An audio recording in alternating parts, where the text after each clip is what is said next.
Rick and Morty is over a decade old now, with the pilot being released on December 2nd, 2013. The show was a staple in my life as I grew up with it in my teenage years but stopped watching after the conclusion of season 4. It was only until last month that I actually went back and watched season 5, 6, and 7, but I had to go all the way back and rewatch all of season 1 through 4. So, because I did that, I just started taking notes on what I thought about every episode, and it led to me doing this review. So, I hope you guys kind of enjoy this. Without further ado, though, let's talk about Rick and Morty in its entirety. Episode 1, Pilot, shows us perfectly what the nature between Rick and Morty is, with Morty being pushed around consistently by Rick. From the get go, Rick is intelligent, manipulative, and most of all, jaded, whereas Morty is somewhat an optimist, pushed around a lot like a human doormat, and just plain stupid. The characters are polar opposites of one another, which is what makes the show work so well from the jump, with Morty's naive nature playing into his childlike wonder with the endless galaxy, whereas Rick is someone who believes he knows better than everyone because he's seen the endless timelines and he knows that there are infinite realities, so nothing really matters to him. The rest of the episode is pretty memorable to most, as this is the episode in which Rick and Morty go off to get Megatree seeds, to which Morty has to shove the seeds up his butt. The central argument of this episode, and pretty much all of season 1 and 2, is how Morty is pushed around by Rick and how Jerry and Beth are fighting because Jerry does not like Rick and how he's pushing Morty and the rest of the family around. Hey, crazy idea, bet pitch. Let's put your dad here. Let's put your dad in a nursing home.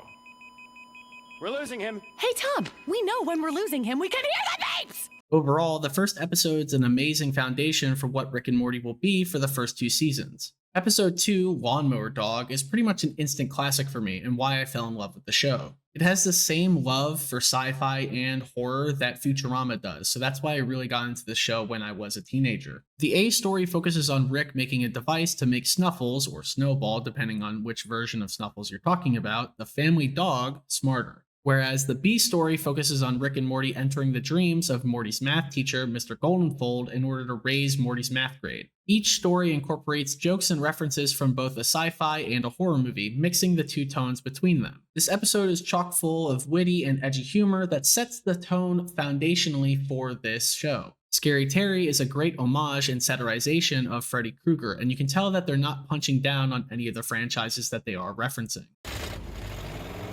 Buckle up, bitch.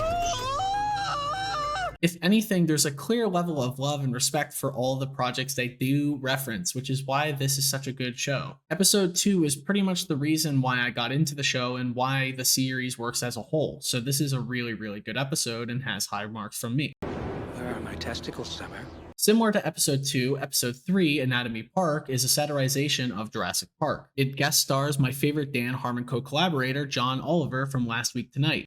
Don't move. Gonorrhea can't see us if we don't move. Wait, I was wrong. I was thinking of a T-Rex. This episode is also a Christmas episode with Rick shrinking Morty to go inside of a homeless man named Reuben. Morty has to save Reuben from inside of him. This is like a wackier version of a Magic School Bus episode, but instead it is like Disneyland for diseases. So just Disneyland in Orlando, pretty much. The B plot is about Jerry's parents who are visiting for Christmas and how they are in a polyamorous relationship with a man named Jacob. This is probably one of the weaker B story plots in the entire show. I watch them, sometimes from a chair, and sometimes from a closet, almost always dressed as Superman.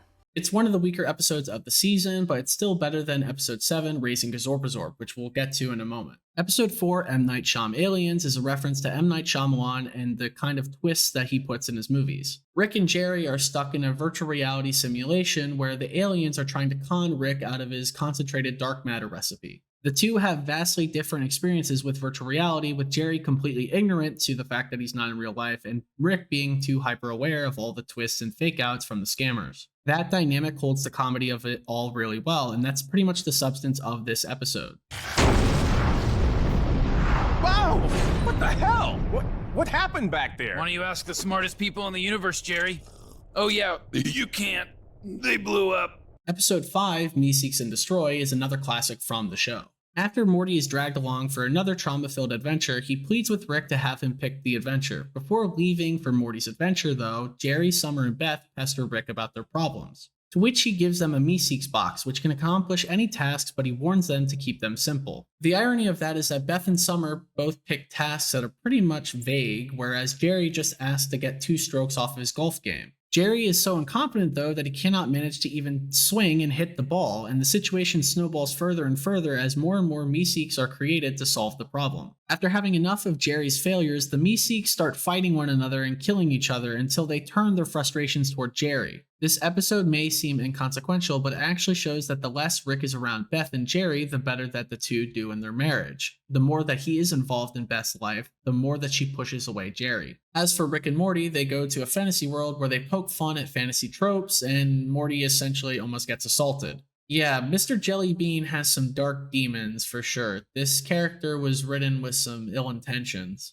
Especially that post-credit scene, which just pans out on Mr. Jellybean rubbing the shoulders of a kid. What is important to note, though, is that Rick does care about Morty, even if he is shitting all over Morty's adventure, and he does kill Mr. Jellybean after he realizes that he touched his grandson. It's a pretty dark episode, but I think it holds up really well. What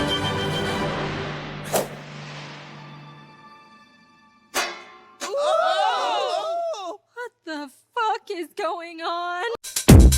Episode 6, Rick Potion number 9, is probably one of the worst episodes of the series for me. It just sucks that such an important episode is a mediocre one overall. It follows the tropes of a love potion story, which I just never have gotten into, and it has Morty essentially turn the entire world into Cronenberg's after spiraling out of control, with Rick trying to fix it and his own creations damning him. It is important as an episode, though, because it shows true consequences for Rick and that he can't get out of every situation imaginable. But at the same time, he can because he can just portal to another dimension.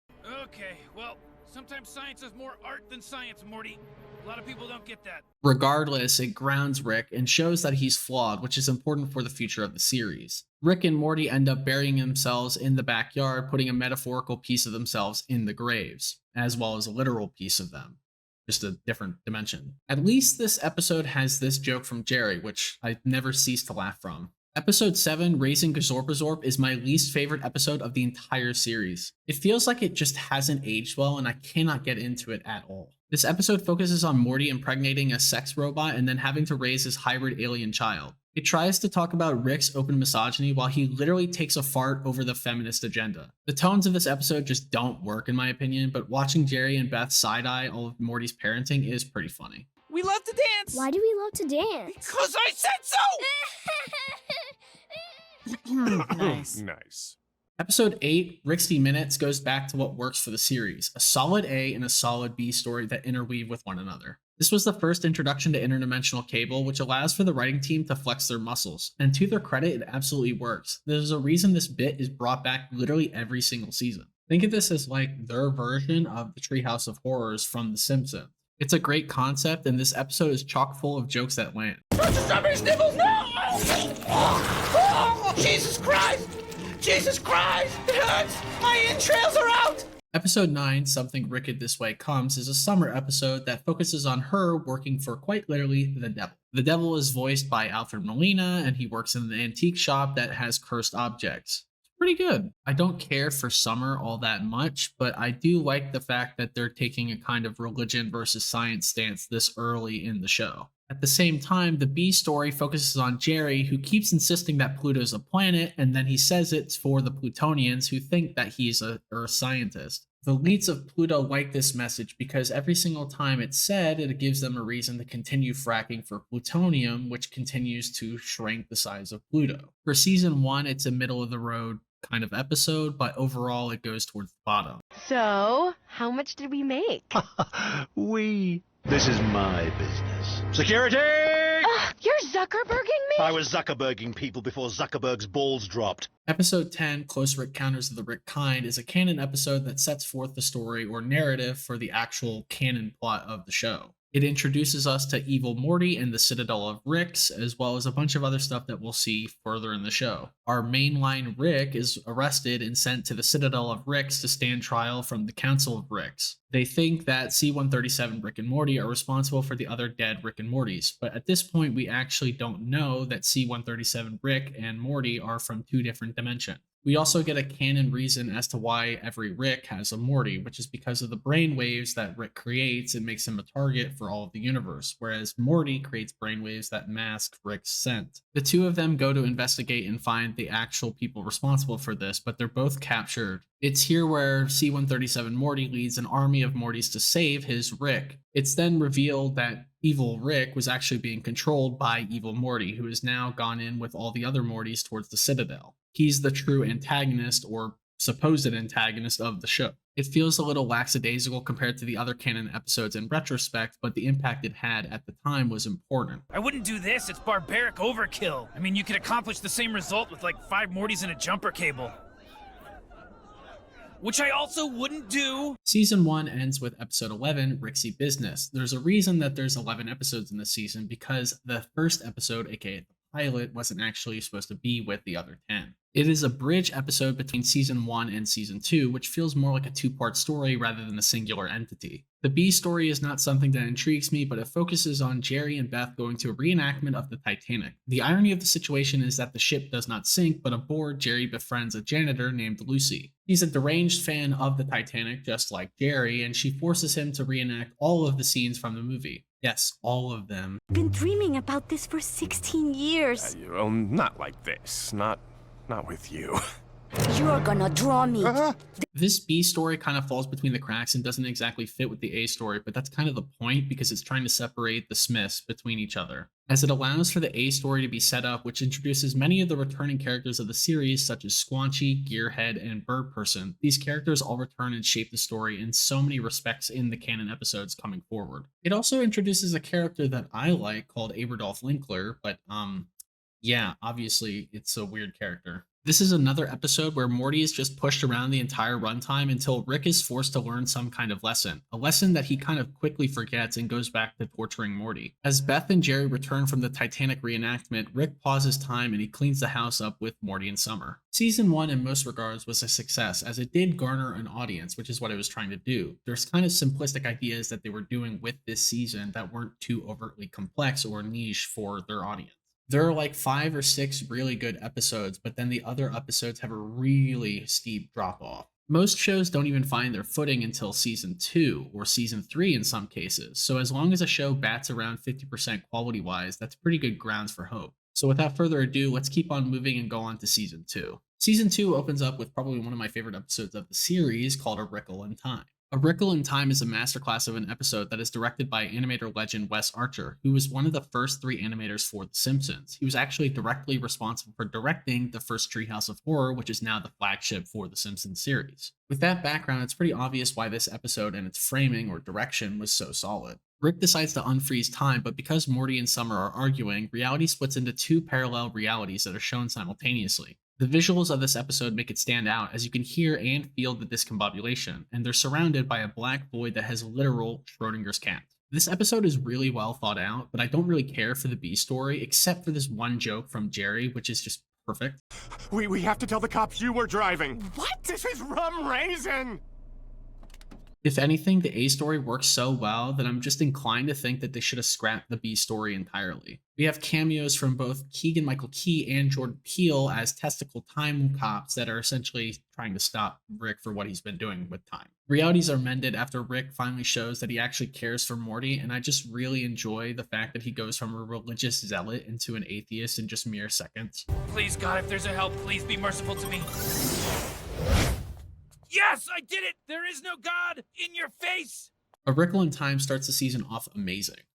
Ah! Is this what you want, you sick fox? You want to see children die?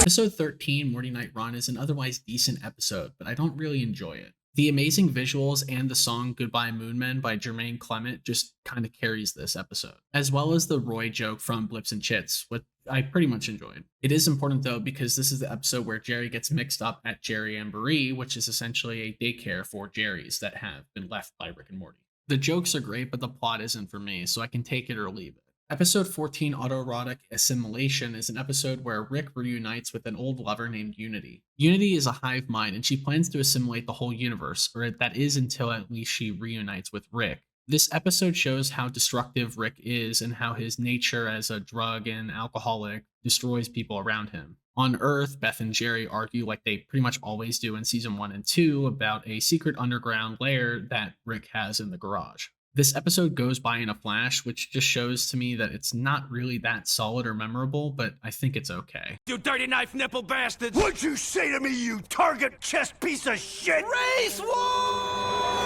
Episode 15, Total Recall, is an episode where memory-inducing parasites create versions of themselves and other versions of themselves by burrowing into people's memories. This episode is amazing in my opinion, as the audience obviously knows who is real and who is fake, and it's all played up until Beth finally shoots Mr. Poopy Butthole at the end of the episode. There's not a lot to say on Total Recall besides its exceptional use of dramatic irony and its great jokes. Episode 16, Get Swifty, is an episode that you either love or hate. I absolutely love the concept of this episode with a bunch of floating heads having a reality show like American Idol, but the loser has their planet exploded. It's like if Thanos went to your universe and decided to exterminate it because he ate your french fries and thought they were worse than in other universes. It's just an absurd episode that allows for other characters to shine, specifically Ice-T, Principal Vagina, Summer, and one of my favorites overall, the President, played by Keith David. Again, the best episodes of Rick and Morty have a really strong interconnected A and B plot, which Get Swifty does amazingly. It's me, Ice-T. I care now. You made me care more. Episode 17, The Ricks Must Be Crazy, is one of the only episodes in the series that has a really strong B plot that overshadows the A plot. The B plot has Summer locked in the car as police try to take her out of it. This is a treasure trove of dark humor jokes that land one after another. The only reason that Summer's even locked in the car is because Rick has a microverse in his car battery that keeps the car running infinitely, but he has to fix it and go down there. The A plot boils down to a microverse inside of a microverse and so forth, with Zeep Zanthorpe, a scientist who creates his own microplanet power supplies called the Miniverse. Zeep Zanthorpe, voiced by Stephen Colbert, is supposed to be a parallel of Rick, with several discerning features showing their similarities. You guys are the fucking worst. Your gods are alive. Fuck you. Fuck nature and fuck trees. This is essentially a dick measuring contest episode for Rick as he's trying to prove that he's smarter and better than Zeep. Episode 18, Big Trouble in Little Sanchez, is just okay. Beth and Jerry go to marriage counseling where the perception of one another comes to life. Beth sees Jerry as a worm, but Jerry sees Beth as a monstrous creature. The two perceptions show how codependent they are on each other, and they break out and terrorize the therapy center. As for the A plot, Rick puts a high school age clone of himself in Morty and Summer's school. God, no. They're codependent! Run! It's not very memorable in many ways, it's just kind of okay. Episode 19, though, Interdimensional Cable 2 Tempting Fate, is an absolute blast that is just amazing like the first one. Jerry is being asked to cut off his dick in order to donate it and shape it into a heart for the most important civil rights leader in the galaxy, Shrimply Pibbles. Jerry does everything to try and get out of donating his wiener, even though the righteous thing to do would be to be selfless and save Shrimply Pibbles' life. The only reason he says he can't do it is because he wants to be seen as a good person. Fantastic episode, one of the best of the series thus far. Episode 20, Look Who's Purging Now, is an episode I absolutely adore. It sets the purge in a fantasy setting is another episode where Morty's choices damn everyone else, but this one I can totally get behind. We see Morty as he continuously gets kicked down and finally just loses control and goes on a killing spree, and this episode has it all, the comedy, the action, and the wit. One of my favorite episodes of the series to date. You like that? You want me to cut to 3 weeks earlier when you were alive? Whoa, Morty, you just purged.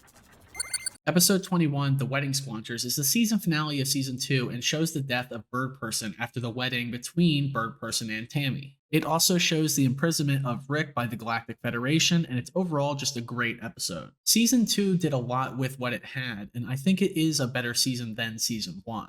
It really is hard for me to say that season 2 is worse than season 1 overall, because I think the highlights of season 2 seem to overshadow the lowlights of it. For that reason, I think that season 2 thus far is the more well-rounded one, with a bunch of highlights. Season 3 opens up on episode 22, The Rickshaw Redemption. This episode triggered a lot of memories that I buried deep down within me, all because of that damn Szechuan sauce. I'm driven by finding that McNugget sauce. I want that Mulan McNugget sauce, Morty. That's my series arc, Morty. That being said, one of my favorite actors, Nathan Fillion, guest stars as Cornelius Daniel. The A plot shows Rick stuck in a brain link with Cornelius Daniel as the Galactic Federation tries to uncover the way that Rick developed his portal gun. This episode mirrors the plot of episode 4 of M. Night Shyamalan Aliens, which shows how seriously the showrunners take the continuity, because it explains why Rick would realize he's in a brain link and how he'd be able to manipulate it. The jokes and all land, with even the B plot seemingly working as Morty and Summer return to the destroyed timeline from episode 6, Rick Potion number 9. This episode ends with a bombshell as Beth and Jerry decide to get a divorce after Jerry says that Beth has to pick between him or Rick.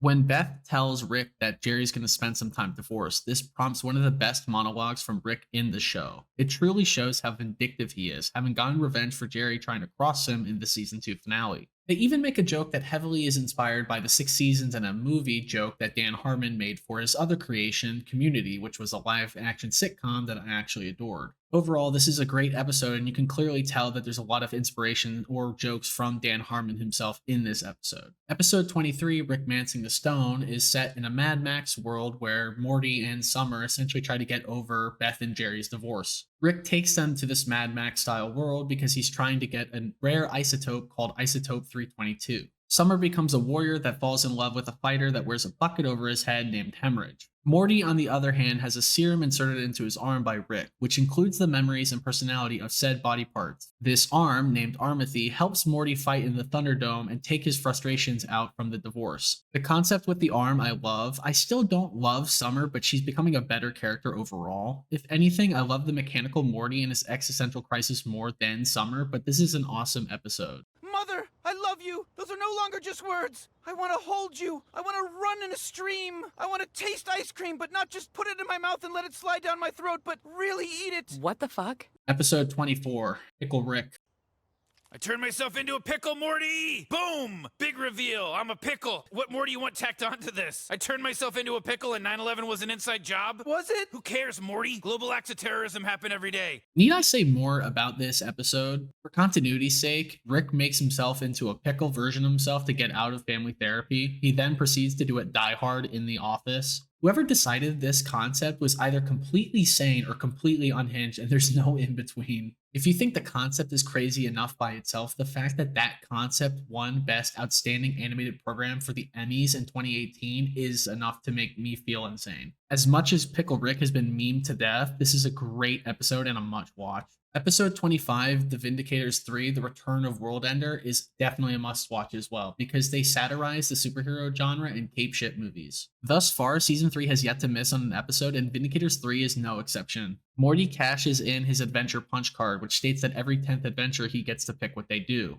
So Rick goes along with this and proceeds to take a huge steaming dump on the adventure, quite literally, as a drunken Rick makes a saw trap maze after killing the villain World Ender by himself. This is just a nerd fest, as all the Vindicators are clear homages, with Vance Maximus resembling Star-Lord, Million Ants parodying Groot, and Supernova being a combination of the Silver Surfer and Green Lantern. Vance Maximus is actually voiced by Christian Slater, who I love because of Heathers. Even Alan Rails is hilarious with fricking ghost trains as his superpower. Another must watch. Episode 26, The Whirly Durly Conspiracy, is probably the worst episode of the season thus far, but that does not mean that it's a bad episode. Honestly, it's far from it, as it's a Rick and Jerry adventure as the two clash with one another, with Jerry being told by an alien gang member named Risotto to take Rick on a roller coaster has a specific point in which they can kill Rick and he won't be protected by the park's anti-death field. Two things though, one of them being that if Rick did die on this, he would just get reincarnated with Operation Phoenix, something that we know from the later seasons of the show. And secondly, it's funny to note that Rick does the same thing he does to Morty in the first episode or the pilot of the series, where he drags Morty out of bed, which he does the same thing with Jerry, him being butt-ass naked and dragging him on an adventure. On Earth, Summer uses Rick's morphizer to give herself bigger boobs, and yeah, that's pretty much the whole B-plot story. Even if Beth is too stubborn to try and ask Rick for help as Morty pleads with her to call him so he can fix it, it is kind of sweet how Beth and Summer work through this problem on their own and try to overcome it by themselves.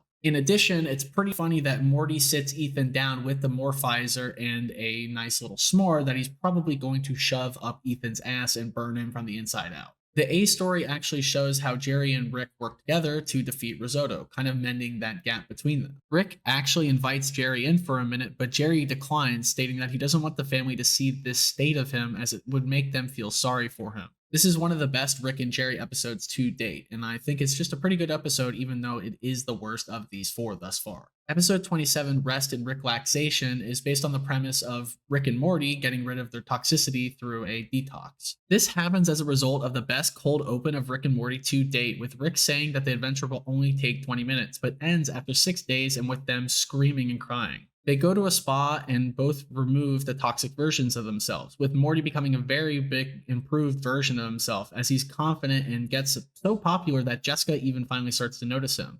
This is probably my favorite Morty episode yet, as his confidence makes up for all the times he's dragged around and nearly killed by Rick's arrogance. The problem comes from the toxic versions of Rick and Morty wanting to turn C-137's world into a toxic wasteland, and they succeed until Rick shoots Toxic Morty. It is revealed that Toxic Rick actually deeply cares for Morty, and that's why it's considered a toxic trait for Rick. Because of this feeling for Toxic Morty, Toxic Rick gives in and the two merge back together, but Morty flies away before Rick can force him to merge back. This is another banger of an episode, and this streak for Rick and Morty shows why these episodes were the most watched on TV for these years. They all cracked 2% ratings this season except for the season premiere, something not done by season 1 and 2, or even season 4, 5, 6, and 7. Santa Claus isn't real. You were all mistakes! Episode 28, the Rick-Lantis mix-up, is actually another core canon episode that builds the story for the future of the show. As stated prior, a solid A and B story plot that works off one another is great for me, but what the Rick-Lantis mix-up does is establish not 2, but 3 core plots at the same time. This includes the cop Rick and Morty storyline that is inspired by Training Day, the 4 Mortys in school that is a reference to The Body by Stephen King, and Candidate Morty's story as he runs for the president in the Citadel. These 3 stories shows just how strong the writing team was this season, as each of these 3 stories are compelling and funny.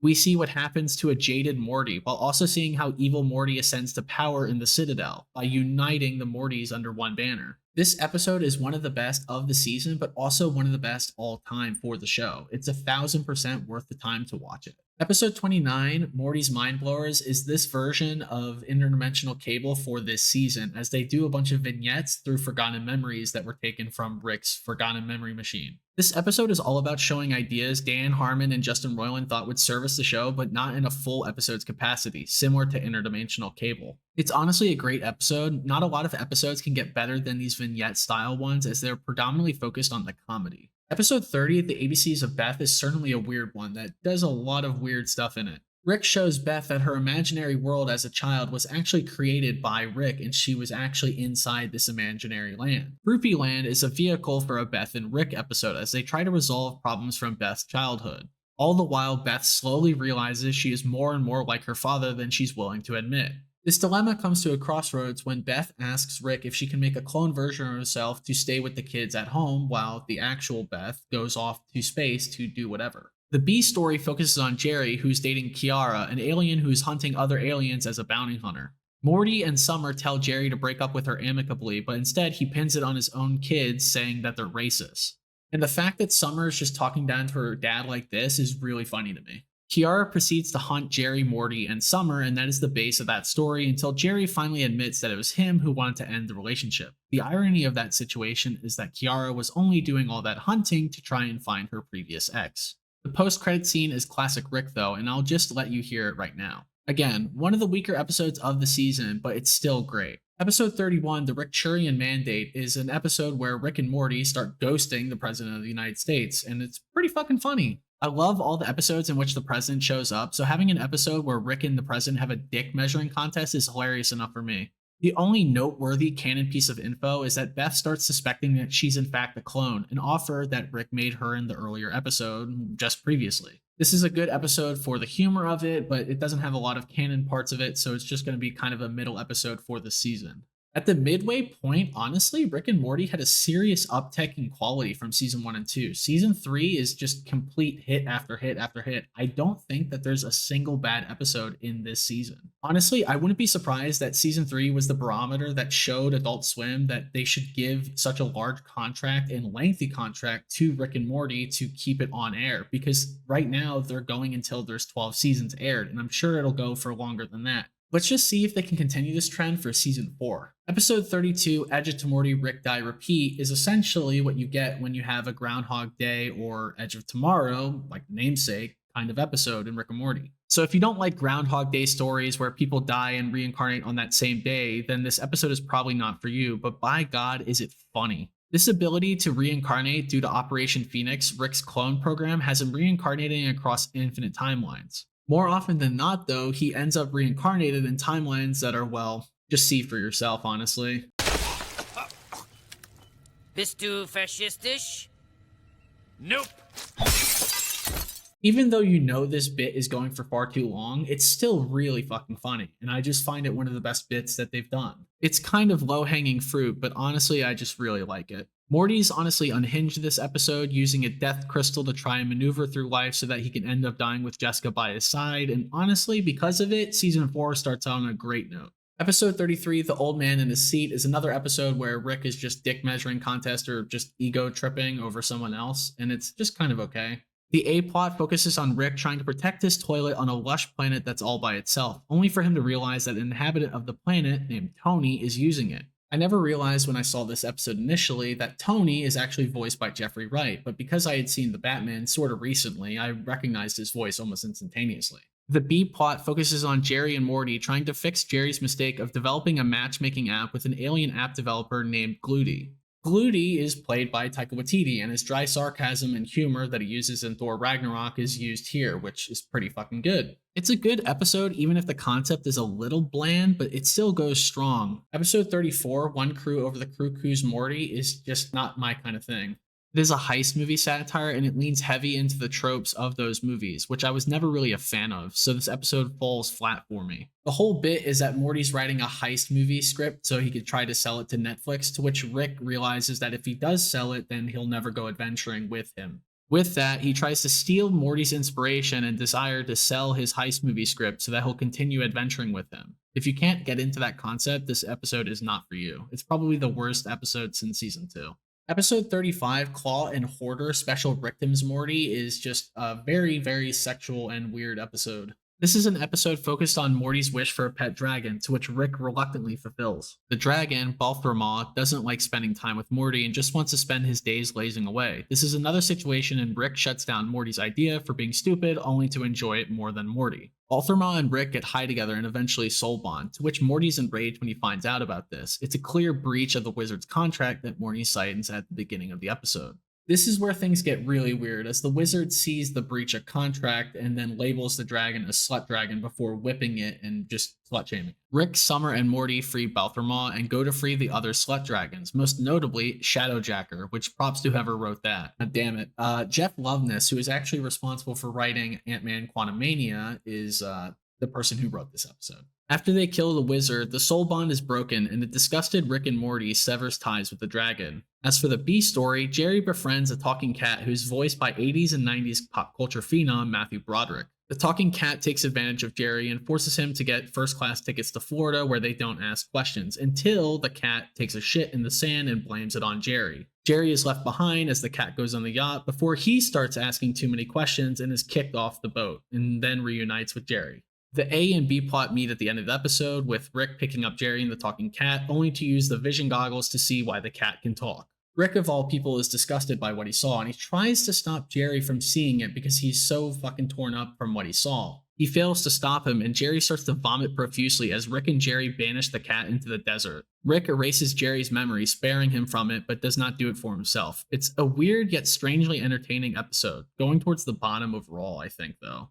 Episode 36, Rattlestar Rick Lactica, is probably one of my favorite episodes of the series as well. It is a sci-fi lover's wet dream with references to Terminator, Gravity, Contact, and many more movies. What makes this episode is that it literally and figuratively is about Ouroboros, or the snake that eats its own tail. This is often used to describe time travel or time itself, and this episode has a lot of wit and charm that shows how Morty's guilt-ridden decision to send a snake from Earth to the snake planet causes near Armageddon. In this continuity, Morty is John Connor, and there's an endless wave of time-traveling snakes coming to protect or kill Morty as he's responsible for all of this. This episode made me laugh way too hard, and the fact that Rick had to say snake math is just really fucking funny. Also, this is a Christmas episode, so considering that, I kind of put it atop all the episodes from season 4. Jeff Loveness returns as the head writer for this episode, episode 37, Never Ricking Morty. And as much as I didn't love that first episode he did for the series, this one is amazing. It is self-referential and satirical of the humor regarding Dan Harmon and his story circle process. This is a meta-humor episode that takes place on a story train that goes in a circle and allows for the writers to do wacky and zany stuff. I love these kind of episodes, and the fact that Story Lord looks kinda like a jacked version of Dan Harmon kinda makes it funnier. Even funnier is the fact that Paul Giamatti actually voices Story Lord, and there's actually appearances from Tom Clancy and Tara Strong. It's a great episode that has everything that makes Rick and Morty great. Holy hell, Jeff Loveness did a lot of writing for season 4. Episode 38, Primordius, is yet another episode from Loveness, which focuses on satirizing the Alien franchise. Facehuggers take Rick and Morty hostage, using them as hosts. This is a blend between Starro from DC Comics and the Facehuggers from Alien. This concept works exceptionally well and definitely has a lot of great jokes, as Rick and Morty have to try and escape the Facehuggers. Funnily enough, this is the second time that Facehuggers are mentioned, with Rick mentioning them in autoerotic assimilation before reuniting with Unity. Continuity like this is what I love about the show, and I think that because of how well Jeff Loveness has done on Rick and Morty, it kind of made me forgive him for how Ant-Man 3 turned out. Are you fucking mother of God, he's back. Episode 39, the Vat of Acid episode, is one of my favorites, not just from Rick and Morty, but any adult cartoon. I like how stupid the premise is, and it just shows how vindictive Rick truly is, with Rick hiding the true nature of the time travel save point device. He goes so far as to force Morty to admit that the vat of acid was actually a good idea, so much that he forces him to kiss it, even while using it to try and get out of the mess that he's created at the end of this episode. Honestly, just an amazing episode, and it puts it right at the top of the list overall.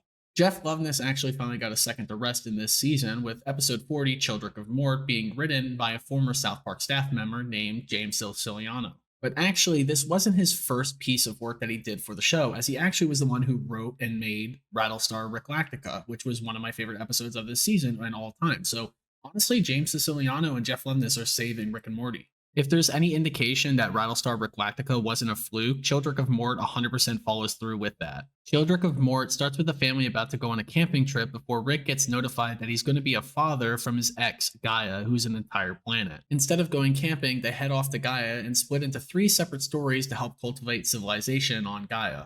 Rick and Beth work together to create civilization, whereas Jerry rebels against this and takes the outcasts from Rick and Beth's civilization and shows them his love for camping. Morty and Summer go to a crashed alien ship, on the other hand, where their ignorance is tested. This is a fantastic episode that builds the characters of the Smiths and kind of develops them for where they are for all of season 4 and most of season 5 and 6. Episode 41, Star Mort, Return of the Jerry, is a clear homage to Star Wars. This episode focuses on an alternate version of Beth returning from space as she fights the Galactic Federation. The show never gives us the answer as to which one of these Beths is actually a clone, but we see how Beth has changed in space. This episode sees the return of Bird Person, now a mechanical version of him named Phoenix Person. Rick kills Tammy and gets revenge for Bird Person's death in season 2. Overall, this is a great episode that focuses on building continuity more so than the jokes. What otherwise would be a really good and probably the best episode of season 1 is an otherwise middle of the pack or maybe even one of the weaker ones of season 4. With that being said, season 4 brought some absolute heaters, with Jeff Loveness and James Siciliano doing a lot of the heavy lifting writing wise, and it definitely shows, as season 4 was really competitive with season 3. Either or is probably the best way to say that these ones are the best seasons of Rick and Morty. Episode 42, Mort Dinner Rick Andre, is another continuity builder of an episode, but it actually has the A and B story to kind of follow it and the jokes. It pretty much has everything I love about Rick and Morty, which is why it's no surprise that Jeff Loveness actually wrote this episode. Mr. Nimbus is a clear satirization of Aquaman and Namor, and I could see why Marvel Studios thought to hire Loveness to write the 5th and 6th Avengers movies, even if they did ultimately remove him from those projects. Not a lot I have to say here, but it's a great episode, and season 5 just starts off really hot. Just toss this whale-ass ocean wine in here and age it up a few centuries. So time moves faster in there? It's like a Narnia thing? I'm not a beaver who believes in Jesus Christ, Morty.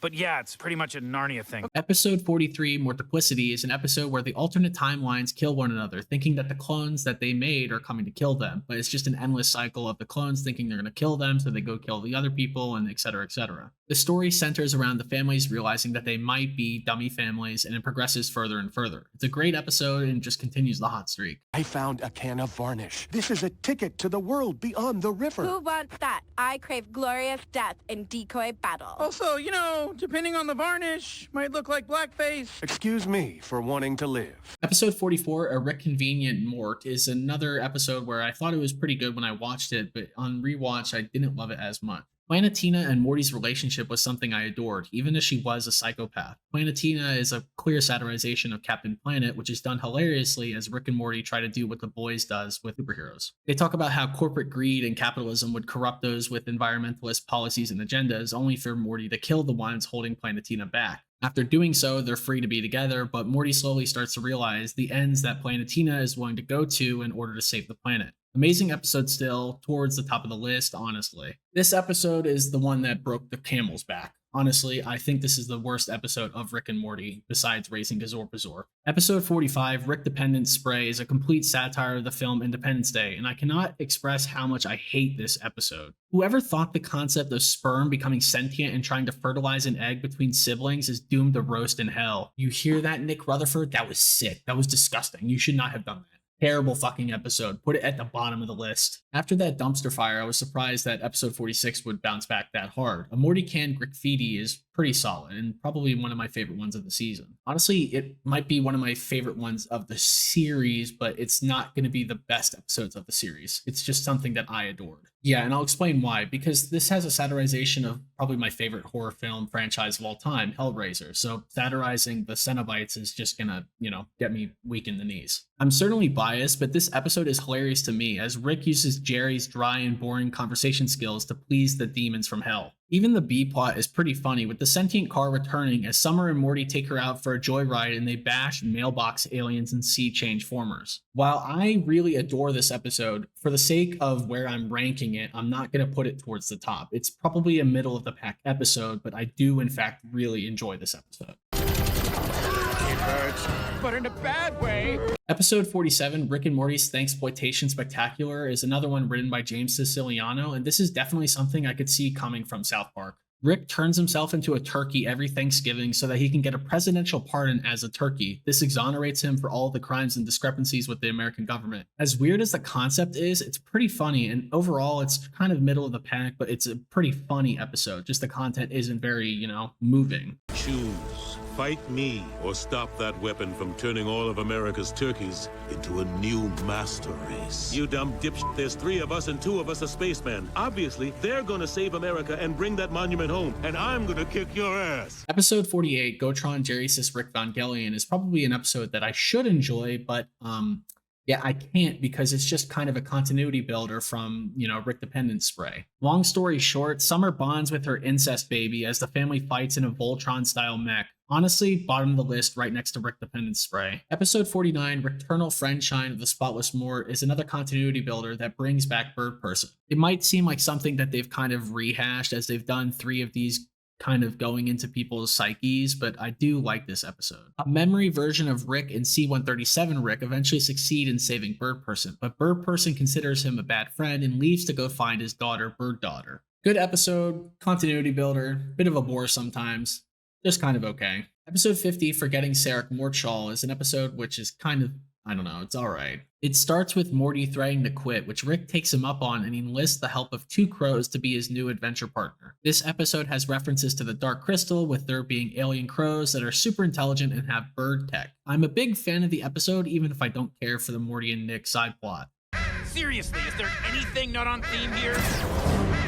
Episode 51, Rick, Mirai, Jack, is kind of a 2-parter with episode 50. Our savior, Jeff Loveness, returns to create this masterpiece of an episode, so thank you for ridding us of the degenerate humor from Rick Dependence Spray. This episode is a continuity builder, but also has the great jokes that land as Rick travels the galaxy with his bird tech and crows, only for him to realize that his 2 crows have been colluding with his arch nemesis, which is a scarecrow. So that joke kind of writes itself. This snaps Rick out of it, and he goes back to Morty, who's still aged up from a serum that he took in order to try and trick Rick to come home. This prompts Rick to take Morty to the Citadel to fix him, but while they are there, they're invited to dinner by President Morty. This is where President Morty reveals that he's actually Evil Morty, and he initiates his evil plan. Evil Morty reroutes all portal travel, sending the coordinates to the Blender dimension, and then proceeds to use the Citadel's dimensional drive to penetrate the central finite curve. Evil Morty escapes to a timeline that is finally rid of Rick's, and he steps through a gold portal made by his own portal gun. C-137 Rick and Morty survive just barely as he detaches Morty Berg from the Citadel, but they're now stranded in space. This is one of the best episodes of this season by a long mile. Season 5 was truly a mixed bag, with a lot of it slipping and falling. Some of these episodes were just really weird with their concepts that I just couldn't get behind. It ended well with Rick, Morty, Jack, but this kind of hit or miss mentality is kind of bogging down the show, but obviously it couldn't have that kind of heyday forever. If it just sits around 50%, then season 6 should be okay, but otherwise I kind of fear for the show. Episode 52 is another continuity builder that picks up right where episode 51, Rick, Morty, Jack, left off. Space Beth saves Rick and Morty and their return home. Rick tries to fix his portal gun while home, but it malfunctions and sends people back to their original dimensions. This sends Rick to C-137, Morty to the Prime Dimension, and Jerry to Dimension 5126. Jerry being sent away shows that they did in fact mix up Jerry at Jerry Baree. With this in mind, Space Beth, and Summer go to save Jerry, Rick, and Morty. We see 5126 Jerry in a dimension where the divorce between Jerry and Beth in season 3 never happened, and the family relationship is identical to what it was in season 2. 5126 Jerry is happy that he got divorced for once and realizes that it's the best thing that could have happened for the family and himself. The family returns to C-131, but the original Jerry from C-131 accidentally releases a deadly parasite, Mr. Frundles, that consumes the entire world in seconds. This forces Rick to find another replacement dimension where they coincidentally died. The only problem in this dimension is that they incorrectly pronounce Parmesan like Parmesan. Overall, though, it's a pretty good start to season 6, and I hope it kind of builds off this. Episode 53, Rick, A Mort Well Lived, sees us return to Blips and Chits. Here, Morty and Rick are stuck in the game Roy. While they are stuck in the game, Summer has to protect Rick and Morty's unconscious bodies as there is a group of aliens that are holding the Blips and Chits hostage. This B story is centered around Summer having to do a Die Hard, which essentially just satirizes the entire movie. Even though they already kind of did a Die Hard satirization, it's still pretty good because, there's several Die Hard movies. Episode 54, Bethic Twinstinct, is a weird one for sure. Space Beth and Beth have an affair with one another. I don't know if that's exactly cheating or if this is just masturbation at this point, but this episode's a really, really strained one. At the very least, the humor works though, as Summer and Morty see Beth and Space Beth cheating together at separate times. Weirdly enough, Jerry's kind of into it by the end of the episode, and yeah, this is just pretty funny, honestly. Am I permitted to do this? Until further notice. I love it. Then it's permitted from now on. Oh, because you like whatever she likes. Because you're a worm. I will allow that assessment. Pass the salt. Damn it!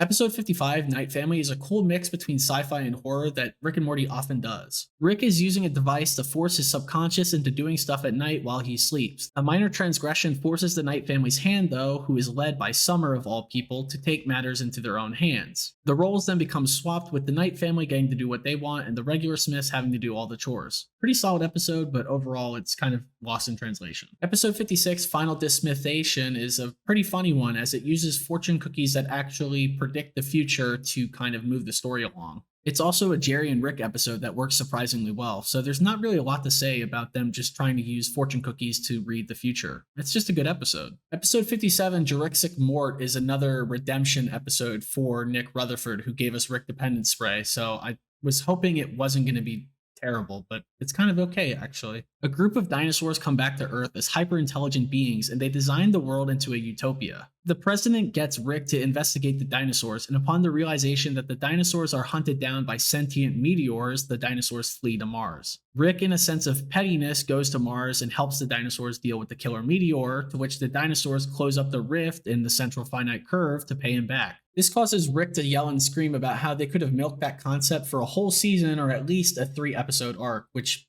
I just really love, so here it is. You fixed my rift, you fucking hypocritical cocks! It was all canonical and shit, we could have milked that thing for a whole season! Or like a 3-episode arc at least! Shit, they're coming back! Episode 58, Full Metal Jack-Rick, is a direct sequel to episode 37, Never Ricking Morty. This episode is full of meta humor that breaks the fourth wall, and they have a bunch of characters featuring puns such as Retcon, Previously On, Mr. Twist, Flashback, and etc. Rick and Morty have to fight Storylord, whose motivation is trying to have motivation. Having Storylord's creator Jan help him in his journey is also just perfection, as well as the Joseph Campbell jokes that they make here. It's just super meta and very Dan Harmon coded. Overall, this is a fantastic episode that's again self-referential and works incredibly well. Where's your tag? Yeah, you want some more? You want some more tag? You sick piece of shit. Because I'm tag mad.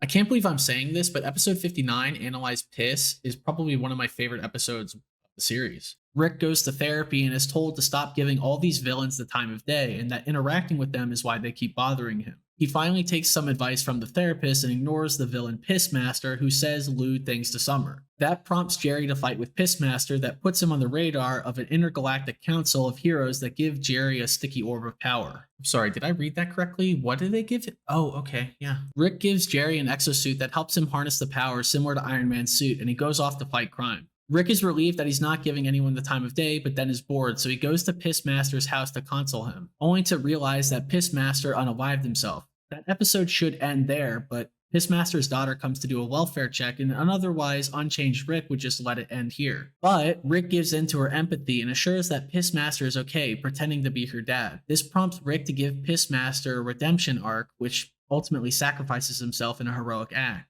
Jerry was ordered to give Pissmaster an orb of power, which is how Pissmaster is revealed to be Rick to the rest of the Smiths. The council retracts Jerry's orb of power upon realizing that he wasn't doing their bidding, and Rick tries to do the honorable thing by taking the blame of being Pissmaster the entire time. They see it as Rick trying to build up Jerry's self-confidence before the theory comes crashing down as Rick shows Morty the unalived note by the real Pissmaster. Morty then shows the rest of the family, and Jerry's mortified that Pissmaster had unalived himself because of Jerry kicking his ass. What should have just been a throwaway episode is honestly one of my favorite of the series and pretty fucking good. Episode 60, A Rick and King Mortar's Mort, is just a pretty fun one, honestly. The absurd concept just keeps unraveling on itself, with Morty taking a sword from a Knight of the Sun. Rick tried to tell him not to take it, but Morty doesn't listen. Morty arrives in the sun and he's asked to become an immortal being, but there's a catch. Morty has to cut off his dick and give it to the sun. This episode's just silly and you can turn your brain off. Honestly, top of the pack. Episode 61, Rictional Mortpoon's Rickmas Mortcation, is an episode that follows the premise of Rick giving Morty a lightsaber for Christmas, to which Morty drops it vertically, which is something that I would assume that Jerry would do, but Morty, come on, man. If you can't get behind that premise, honestly, you're not gonna like this episode, because they do this bit not once, not twice, but 3 times. For Star Wars fans such as myself, I found it hilarious as the president mocks how bad the newer Star Wars content is, only before stealing Morty's lightsaber after recovering it and then promptly dropping it vertically as well. It is revealed in this episode that when Morty said yes to becoming a Knight of the Sun, the Rick that we see for the rest of this episode is actually a robot version of Rick that the other one made. This explains why he's so much more considerate towards Morty and the rest of the family. It's honestly a fantastic episode and ends the season on a high note. Overall, season 6 was actually really entertaining and definitely a step up from season 5, but I can understand why people would give up after that dumpster fire of a season. If you haven't given season 6 a watch, that's kind of why I'm doing less of an analysis for this season, and 5 as well as 7 is so that you can go and watch them, because honestly, they're actually pretty good. Season 7 should be fantastic if season 6 was a good metric for it. Episode 62, How Poopy Got His Poop Back, brings back Nick Rutherford and his redemption arc. Hugh Jackman stars as himself in this episode, and we're also given the return of Mr. Poopy Butthole, Squanchy, Bird Person, and Gearhead. This is an episode that tries to get Mr. Poopy Butthole back on his feet and into rehab, as he's been spiraling out of control since Beth had shot him. He got divorced and he hired a predator to try and keep tabs on his wife before that predator started fucking his wife. Yeah, I could kind of see why Mr. Poopy Butthole would become kind of unhinged. This is a wonderfully fun and hilarious episode.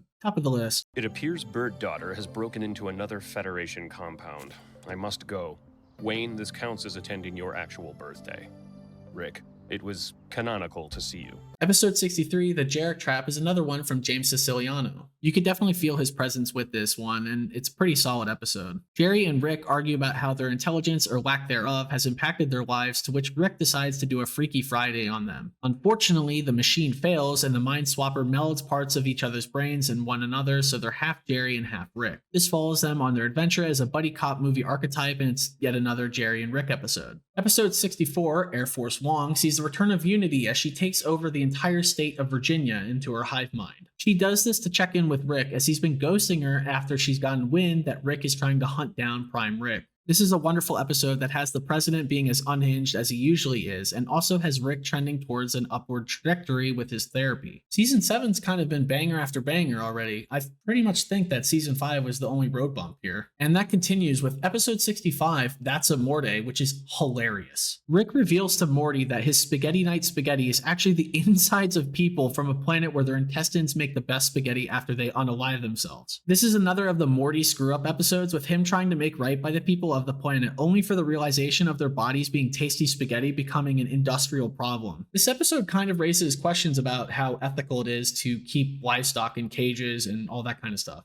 Honestly, it's a pretty great episode for environmentalism, and it doesn't come across as preachy, so I kind of like it a lot. Episode 66 on Mort Rickon is finally the episode where we see the demise of Prime Rick. It's a canon episode with Evil Morty and Rick C-137 teaming up to hunt him down. It's a masterpiece, so I'm not gonna go give any spoilers here. Please just go give it a watch. Episode 67, Rick Fending Your Mort, is a play on the Morty adventure cards. According to Rick, he thinks that Morty's trying to cash in fake cards. This is this season's way of doing vignettes, and as usual, it delivers. I think it's bold of them to not just go in with the Treehouse of Horrors mentality and just repeat it until eventually it dies, but essentially going and elevating it by using different storytelling methods to use this kind of vignette or anthology series stuff. It's also a way to try and push the story forward after episode 66 and establishes where Rick and Morty stand with one another. Pretty great episode. I kind of jinxed myself because episode 68, Wet Quat Amorican Summer, is probably one of the worst episodes since season 1. I'm just not into this concept at all, with Summer getting a Quado version of Morty. Honestly, I just recommend skipping this episode entirely. It's just unsettling and boring. Episode 69. Nice. No, seriously, the fact that episode 69 is The Rise of the Numericons, the movie, is just a subtle enough wink and a nod for me to laugh. This episode sees the return of Ice-T and is a satirization of Transformers. It gives us the backstory of Ice-T and shows a relationship between him and Morty's math teacher, Mr. Goldenfold. Overall, it's a very solid episode that makes up for episode 68. Episode 70, Mort Ragnarok, pokes fun at mythology. It combines science with religion as the Pope of all people uses Bigfoot of all people to do evil deeds for the Vatican. The episode is just absurd because the concept is so unique, and honestly, I loved it. Going towards the top of the list overall for me. Episode 71, Fear No More, is just further proof for me that when an episode of Rick and Morty delivers, it delivers a 4-course meal. This episode is everything that I love about the series and more. It establishes continuity while also being unsettlingly creepy and horror related. Rick and Morty go to this fear hole in a Denny's bathroom and go into it together to face their fears. And I don't want to say more because this episode upon first watch is really a masterpiece in writing. I think it's very weird for someone to openly state that one of their favorite episodes of a series is probably the last one to air, but for me right now, this one is definitely my favorite. Season 7 proved to be a little bit more bumpy than season 6, but overall, it's still pretty good. There's not a lot of times where you can say a show has kind of found their footing and continued to be good for 7+ seasons, but Rick and Morty is kind of one of those shows. The worst episodes of the series predominantly come from ideas that aren't entirely fleshed out or just super gross incest jokes that go on for far too long. Otherwise, Rick and Morty has proved to be a true flagship show and definitely deserving of the 5 more seasons that have been ordered by Adult Swim. I highly recommend giving it a full watch, like season 1 to season 7. Kind of skipping the ones that I said are pretty bad because of the incest stuff, but everything else, definitely give it a watch. I'm going to review the upcoming seasons as they release and just kind of do them as their own thing because this video took way too fucking long and I don't think I could re-edit this, but if you enjoyed the video and leave a like upon 100 likes, I'll definitely do a Rick and Morty anime review as well. Let me know what episodes you guys enjoyed from the series, or perhaps if there's an episode that I disliked, tell me why you actually did like it, or if there's something that I'm just missing here. I've been Siren Zen, and by God, this took a fucking long time, and thank you guys.